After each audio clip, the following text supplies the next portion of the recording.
Shalom Israel. First, we're going to start by giving all honor, praise, and glory into Yahweh, Ba'ashem, Yahushua, Ba'ashem, Kakwadash. Double honors into the elders, apostles, and bishops, the GMS Great Millstone, who rule well, teach, and edify. And Shalom unto you. Hopefully, like the Akim Akwat in this house of the faith. My name is Yeshaya. I'm about to talk and do an edifying video going into Shalaki.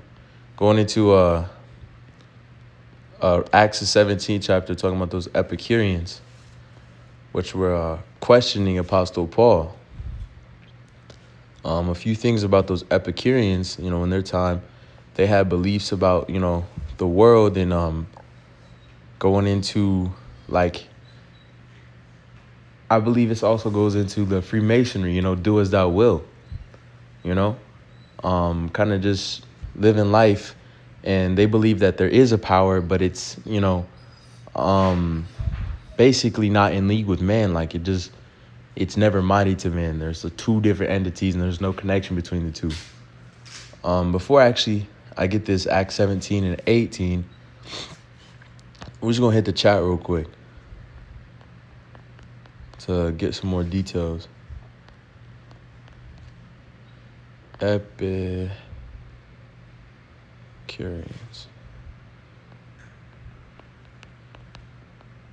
All right. So give me 1 second.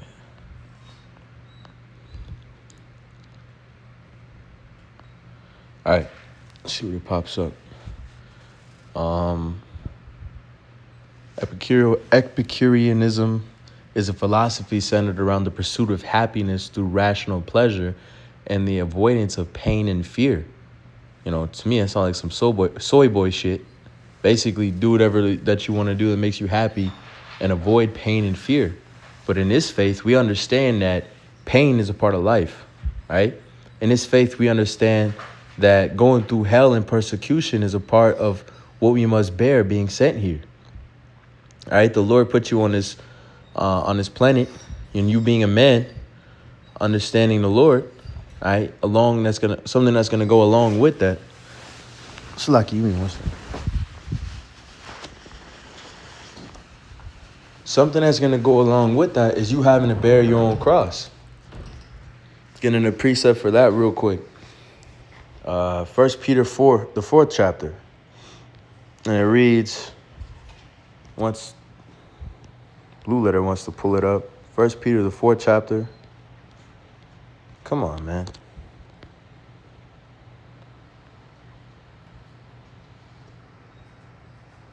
And that reads, says, for as much then as a Mashiach has suffered for us in the flesh, arm yourselves likewise with the same mind, for he that suffereth in the flesh has ceased from sin. All right, so being a part of, this faith and believing on the Lord and, doing his work, you're coming into a labor of pain, right? You're putting your hand upon the plow like the scriptures say, all right? And there's no looking back, pursuing to that spirit of Luke, the 6th chapter or the 9th chapter in the last verse. We're not put on this earth to have fun and bullshit and basically create our own meaning. The scriptures say in Isaiah the 50th chapter, he that walketh in the light of their own self shall be destroyed thereafter. Right? We're not here to walk in the world and the fashion and try to be complacent here, but you're commanded to be content. You're commanded to deal with the shit that is put in front of you. And you're commanded to be a man. You have to walk as a man here. All right, but those Epicureanism, right, that belief system of these who are questioning Apostle Paul, as we're about to read now, are people who go against that. And you can tie that into the spirit that's here in Babylon the Great right now. You talk to most people, they're going to be like, do whatever makes you happy, bro. Or, do what you please. That's the spirit that's here in America. This is the land of the free, is it not? This is the land of opportunity, is it not?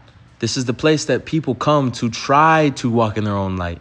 They try to make it happen. They try to make the American dream. They try to, fulfill themselves off of the fatness of this place. This is that whore that sits upon many waters, and the thought processes that come from here, are drinking by the rest of the world. Everyone's off of the same fucking ideology, more or less in other countries, but regardless of the fact, you go abroad, you start thinking like, so you'll talk to some foreigners and they'll be like, Americans, they're pretty cool. They get to do whatever they want to do for free. As in they get their opportunities. All right. But us being sent, you come into this faith and you come into this truth, part of counting the cost and understanding that's Ecclesiastes, the second chapter. Sirach, the second chapter. It says, if thou comest to serve the Lord, prepare thy soul for temptation.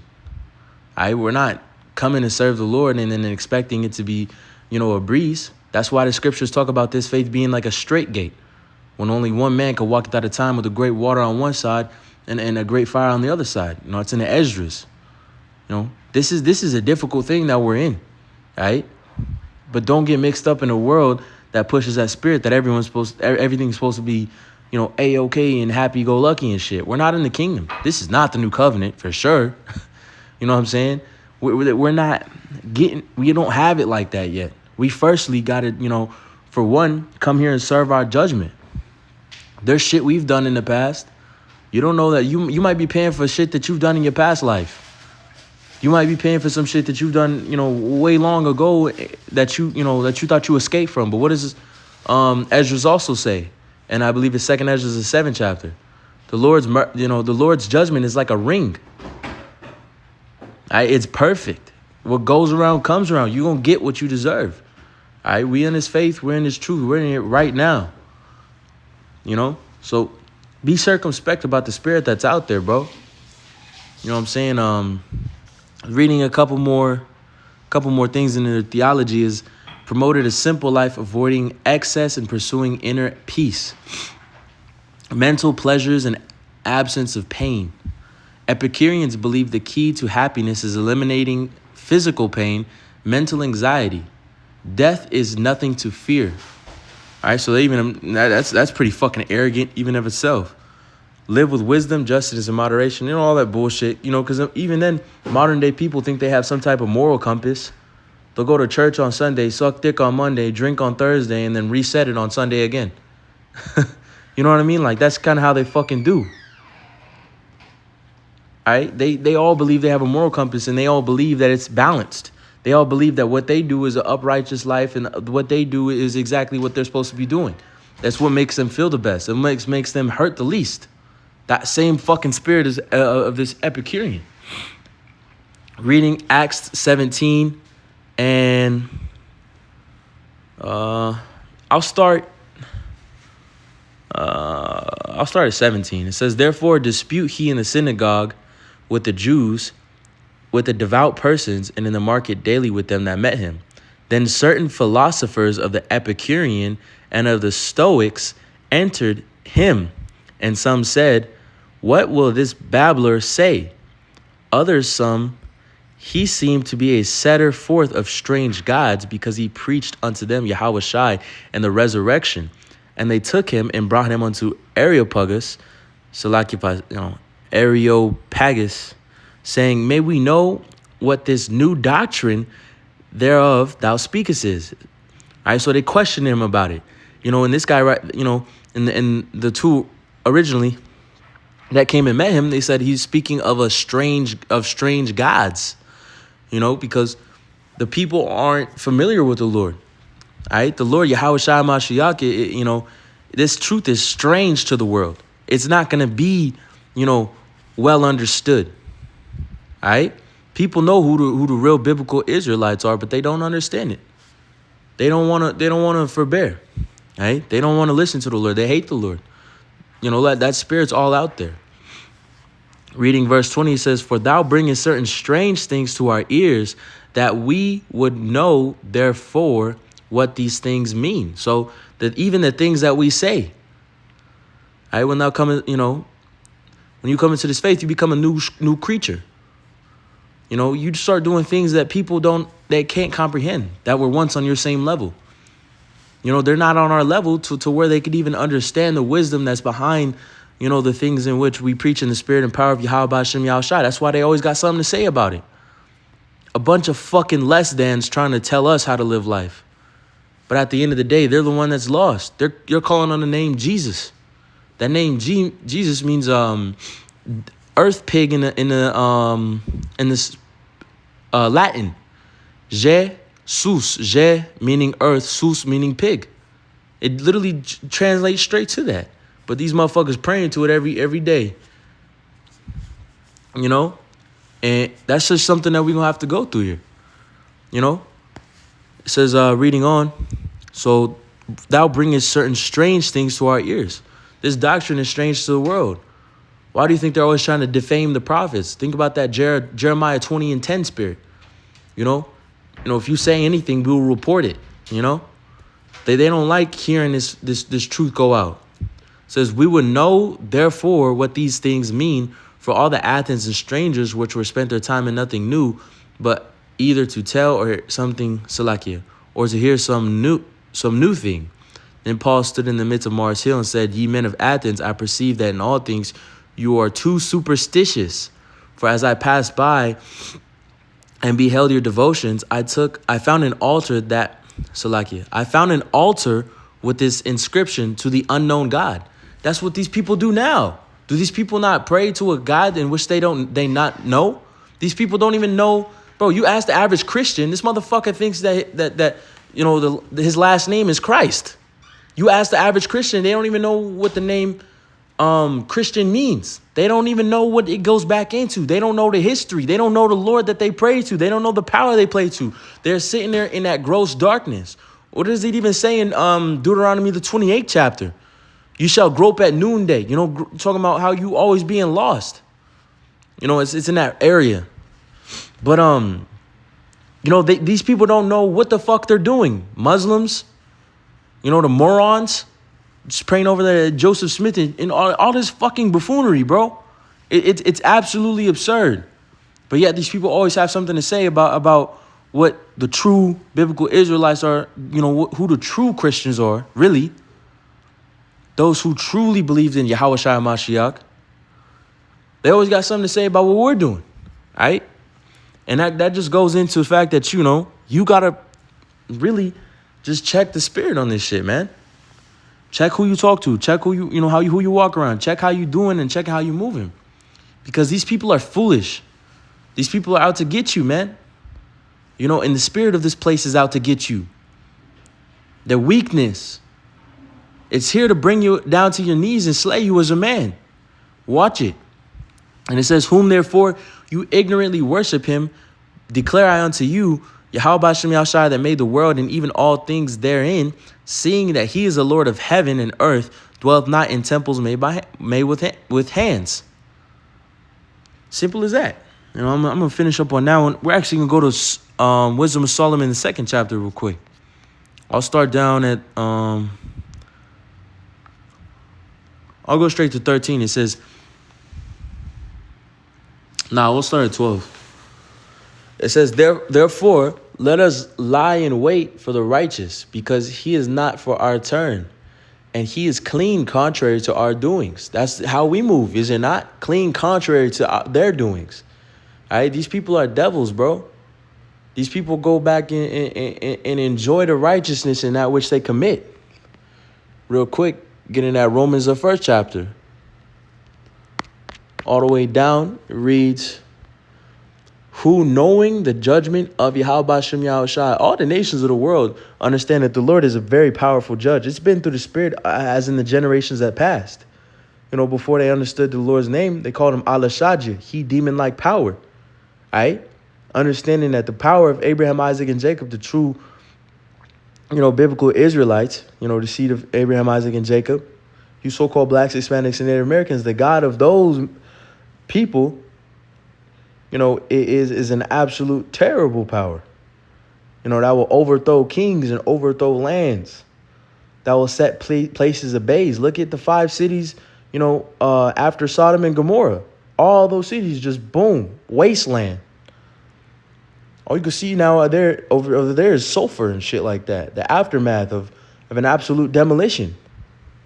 And it says that they which commit such things are worthy of death, not only do the same, but have pleasure in them that they do them. So these people have pleasure in the wickedness that they commit. And of course, we're contrary to their doings. All right, but be contrary to the spirit that tries to tempt you to also be, involved in those things. You know what I mean? That this world that we live on, the Epicurean spirit, that fucking Do as you will, YOLO spirit, that bullshit. Check it, man. Because sometimes you could be out here wanting the world more than you actually think. And the whole time you were in the wrong. Right? See those things. It says, he upbraideth us with our offending the law, and the objected to our infamy, the transgressions of our education. And the transgressions of their education, what does the scripture say in the Proverbs? The wisdom of this world is foolishness. Is it Proverbs or Corinthians? So, I'm going to have to re-get that one. Just a proof check. So, the one I was thinking about is 1 Corinthians 3:19. For the wisdom of this world is foolishness with Yahweh Hashem Yahushua, for it is written, he taketh the wise in their own craftiness.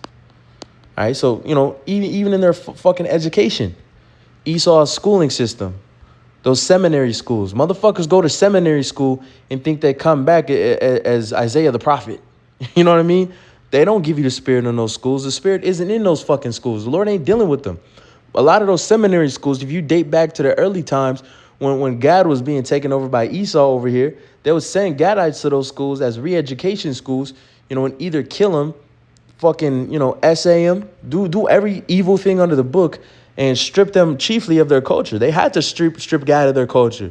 Those early Gadites that they seen over here have deep ties into who the true biblical people of the Bible are, because they still believed in the Lord. All right, they still had traditions in the things that they do, which were unto Yahweh Hashem Yahweh Shai. The spirit was still there. I still even have Gadite grandparents that pray to the east. That burn incense, that build their house facing the east, things like that. But the spirit has been perverse in them. Perverted. The spirit has been perverted in them. Now it's given unto all this bullshit idolatry. But, that's neither here nor there. Just reading on, it says, objected to our infamy, the transgressions of our education.